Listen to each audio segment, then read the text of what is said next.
Good morning friends, আমরা সকাল সকাল বেরিয়ে পড়েছিলাম আজকে নৈহাটির বড় মার কাছে যাব বলে।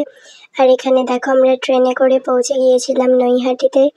এরপরে পুজোর জন্য ডালা কিনতে দোকানে গেলাম এবং ডালা কিনে আমরা সোজা লাইনে চলে গেলাম।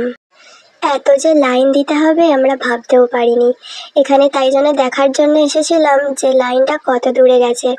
আর এখানে লাইন, বাবা, এখানে তো অনেকেই অসুস্থ হয়ে যাচ্ছিল যেহেতু অনেক রোদ। বড়মার কাছে যাওয়া অতটাও সহজ নয়।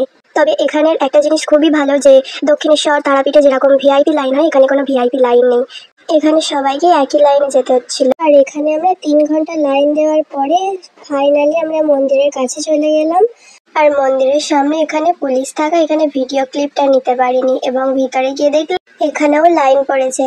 যাই হোক, আবার কিছুক্ষণের পর আমাদের লাইনটাও দেখলাম যে এগিয়ে গিয়েছে, তাই আমরাও আবার লাইন ধরে যেতে থাকলাম। আর শেষ পর্যন্ত আমাদেরও এই সামনে লাইন এলো। এই পর্যন্ত ভিডিও ক্লিপটা নিতে পেরেছি, কারণ এরপরে আবারও দেখলাম যে এখানে পুলিশ আছে, গার্ড আছে, তো তারা ভিডিও করতে দেবে না। তো যাই হোক, আমরা বড় মায়ের কাছে পুজো দিতে চলে গেলাম। আর এখানে মায়ের মুখটা দেখে এত ঘন্টার যে লাইন, ক্লান্তি সব দূর হয়ে গেল। অনেক দিনের ইচ্ছে ছিল যে বড় মায়ের কাছে পুজো দেবো, আজ সেই ইচ্ছে আমার পূরণ হলো।